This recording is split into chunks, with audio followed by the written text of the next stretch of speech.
له حضرت سعد بن عباده رضی الله تعالی عنه څخه روایت دی وایي زما مور وفات شوې وه. ګران پیغمبر ته ورغلم ورته مې ویلې چې زه غواړم خپلې مور پسې صدقه وکړم. بهترینه صدقه څه ده؟ زموږ او ستاسو ګران پیغمبر ورته وویل بهترینه صدقه د اوبو ورکول دي. د قمر بنسټ یوه له ډېرو مهمو پروژو څخه هغه د ژورو څاه کیندلو پروژه ده او اوبه هغه اړتیا ده چې انسان ورته په روزمره ژوند کې ورته ضرورت او اړتیا لري. د دې څاه نمبر به زه تاسو ته ووایم د 240 نمبر څاه ده د قمر بنسټ په قره باغ ولسوالۍ په زیارت کلي کې.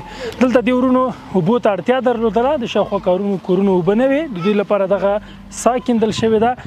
نو ان شاء الله دوی به له دې څخه استفاده کوي. هغه ورونه چې په دغه برخه کې له قمر بنسټ سره همکاري او مرسته کړې ده، الله تعالی د دوی صدقه او مرسته په خپل دربار کې قبوله او منظوره وګرځي. تاسو ګورئ چې شاوخوا کلیوال ولاړ دي، کوچنیان ولاړ دي او ډیر زیات دوی خوشاله دي.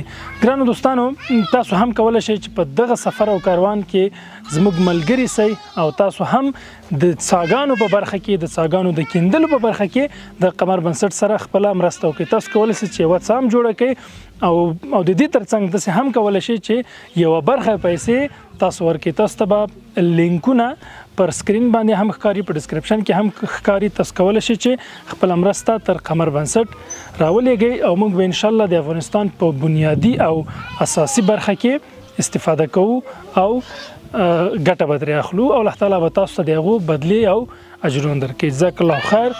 السلام علیکم ورحمة الله. سابق مشکل ما زیاد بود، چایای بوکه‌ای بود و به خوش شد او نمی‌رفتیم میرفتیم از جای دور می آوردیم. اینمی داف 20 فامیل کلش به تکلیف بود. حالا انشالله که مشکل ما حل شد. خداوند تعالی سرفراز داشته باشید.